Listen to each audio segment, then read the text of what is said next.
Bro, നിനക്ക് വല്ല അറിയണോ? എന്റെ കമ്പ്യൂട്ടറിനകത്ത് ഭൂതം കയറിയെന്ന്. ഡേ പേടിക്കണ്ട, നീ പറ, എന്തു പറ്റി? കാര്യം പറ. എന്ത് പറയാനാ, ഞാൻ രാവിലെ കമ്പ്യൂട്ടർ ഓൺ ചെയ്തപ്പോ എല്ലാം തനിയെ വർക്കായിക്കൊണ്ടിരിക്കണ.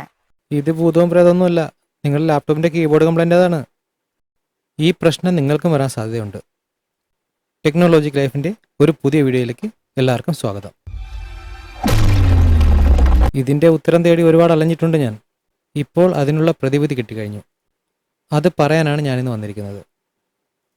സെപ്പറേറ്റ് കീബോർഡ് ഞാൻ ഒരെണ്ണം വച്ചിട്ടുണ്ട്. എന്നാലും ലാപ്ടോപ്പിന്റെ കീബോർഡ് ഇടയ്ക്കിടയ്ക്ക് തനിയെ വർക്കാവും. ചില ബട്ടണുകൾ പ്രസ്സായിക്കൊണ്ടിരിക്കും. അത് കാരണം ലാപ്ടോപ്പ് ഹാങ് ആവാറുമുണ്ട്. ഹാർഡ്വെയറിനെ ഒന്നും ചെയ്യാതെ തന്നെ ഇതിനെ എങ്ങനെ ശരിയാക്കാമെന്ന് നോക്കാം. ഏറ്റവും ആദ്യം നമുക്ക് കമ്പ്യൂട്ടർ മാനേജ്മെൻറ്റ് ഓപ്പൺ ചെയ്യണം.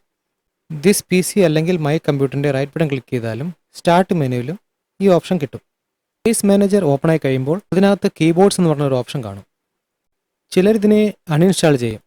അത് ചെയ്യുന്നതുകൊണ്ട് പ്രത്യേകിച്ച് ഉപയോഗമൊന്നുമില്ല. കമ്പ്യൂട്ടർ റീസ്റ്റാർട്ടായി വരുമ്പോഴത്തേക്ക് പഴയതുപോലെ തന്നെ ആകും അത്. നമുക്കതിൻ്റെ പ്രോപ്പർട്ടീസിൽ പോകണം.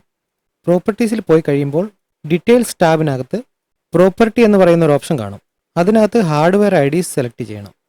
അതിൽ 3 ഐ ഡികൾ കാണാൻ സാധിക്കും. ഇതിപ്പോൾ ഇങ്ങനെ ഇരിക്കട്ടെ. നമ്മൾക്ക് ഇതിൻ്റെ ഗ്രൂപ്പ് പോളിസി എഡിറ്റ് ചെയ്യണം. Windows+R ബട്ടൺ പ്രസ് ചെയ്യുമ്പോഴത്തേക്ക് റൺ കമാൻഡ് വരും. അതിനകത്ത് gpedit.msc ടൈപ്പ് ചെയ്യണം. ലോക്കൽ പോളിസി എഡിറ്റർ എന്ന് പറഞ്ഞിട്ടൊരു വിൻഡോ ഓപ്പൺ ആവും.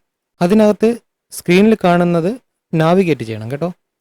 ഏറ്റവും താഴത്തെ ഓപ്ഷൻ ഡിവൈസ് ഇൻസ്റ്റലേഷൻ റെസ്ട്രിക്ഷൻസ്, അതിൽ ക്ലിക്ക് ചെയ്തതിന് ശേഷം താഴെ നിന്നും 4ാമത്തെ ഓപ്ഷനിൽ ക്ലിക്ക് ചെയ്തതിന് ശേഷം എഡിറ്റ് പോളിസി സെറ്റിംഗ്സിൽ പോകണം.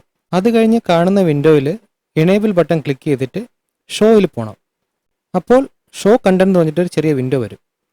അതിനുശേഷം നമ്മൾ ആദ്യം ഓപ്പൺ ചെയ്ത ഡിവൈസ് മാനേജറിനകത്ത് ആദ്യം കാണുന്ന ഐ ഡിയെ കോപ്പി ചെയ്യണം.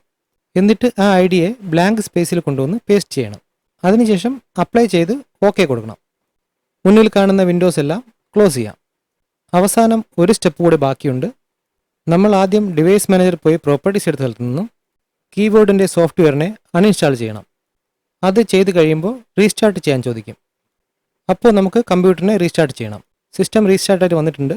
നോക്കാം നമുക്ക് കീബോർഡിൻ്റെ സോഫ്റ്റ്വെയർ രണ്ടാമത് വീണ്ടും ഇൻസ്റ്റാൾ ആയോ എന്ന്. അതിന് വേണ്ടിയിട്ട് വീണ്ടും ഡിവൈസ് മാനേജറിൽ പോകണം. ചെക്ക് ചെയ്ത് നോക്കാം നമുക്ക് വന്നോ ഇല്ലയെന്ന്.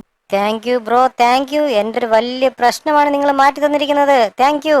നിങ്ങളുടെ കയ്യിൽ ലാപ്ടോപ്പ് ഇല്ലെങ്കിൽ പോലും നിങ്ങൾക്ക് ഈ വീഡിയോ നല്ല ഉപയോഗപ്പെടും. മറ്റുള്ളവരെ സഹായിക്കാൻ കൂടി ഈ അറിവ് നിങ്ങൾക്ക് ഉപയോഗപ്പെടുത്താമല്ലോ. അറിവ് നേടുന്നത് നല്ല കാര്യമല്ലേ? ചാനലിനെ സബ്സ്ക്രൈബ് ചെയ്യാൻ മറക്കരുത് കേട്ടോ. സമയത്തിന്റെ വില എനിക്ക് നല്ലവണ്ണം അറിയാം. ആവശ്യമില്ലാത്ത വീഡിയോസ് ഉണ്ടാക്കി നിങ്ങളുടെ സമയം നഷ്ടപ്പെടുത്താൻ ആഗ്രഹിക്കുന്നില്ല ഞാൻ. നിങ്ങൾക്ക് വേണ്ടി ഇനിയും നല്ല നല്ല വീഡിയോകൾ ഞാൻ ഉണ്ടാക്കിക്കൊണ്ടിരിക്കുകയാണ്. വാട്ടർ പ്യൂരിഫയറിന്റെ TDS എങ്ങനെ സെറ്റ് ചെയ്യാം, നല്ല നല്ല 1-2 കുക്കിംഗ് വീഡിയോകൾ, പ്രിന്റർ കാർട്രിഡ്ജിനെ എങ്ങനെയാണ് റീഫിൽ ചെയ്യുന്നത്, ടേബിൾ ലാമ്പ് ഉണ്ടാക്കുന്ന വീഡിയോ, വണ്ടിയുടെ സ്പീഡോമീറ്ററിന്റെ ഗ്ലാസ് ചേഞ്ച് ചെയ്യുന്ന വീഡിയോയും, PVC പൈപ്പിൽ നിന്നും എക്സ്റ്റൻഷൻ ബോർഡ് ഉണ്ടാക്കുന്ന വീഡിയോ, ഫിഷ് ടാങ്ക് ക്ലീനിങ്ങും മെയിൻ്റനൻസും ചെയ്യുന്ന വീഡിയോ റെഡി ആവുന്നതിനനുസരിച്ച് അപ്ലോഡ് ചെയ്തുകൊണ്ടിരിക്കും ഞാൻ. നിങ്ങളൊരു ചെറിയ കാര്യം ചെയ്താൽ മതി. ചാനലിൻ്റെ ലോഗോയുടെ മുകളിൽ ക്ലിക്ക് ചെയ്തോ സബ്സ്ക്രൈബ് ബട്ടണിൽ ക്ലിക്ക് ചെയ്തോ ചാനലിനെ സബ്സ്ക്രൈബ് ചെയ്ത് വയ്ക്കുക. നോട്ടിഫിക്കേഷൻ കൂടെ ഓൺ ചെയ്ത് വെച്ച് കഴിഞ്ഞാൽ ഞാൻ വീഡിയോ അപ്ലോഡ് ചെയ്യുമ്പോൾ നിങ്ങൾക്ക് കാണാൻ സാധിക്കുന്നതാണ്. അടുത്ത വീഡിയോയിൽ കാണുന്നവരേക്കും ബൈ ബൈ. എല്ലാവർക്കും സുഖവും സന്തോഷകരവുമായ ജീവിതം നേരുന്നു. ജയ് ഹിന്ദ്, ജയ് ഭാരത്.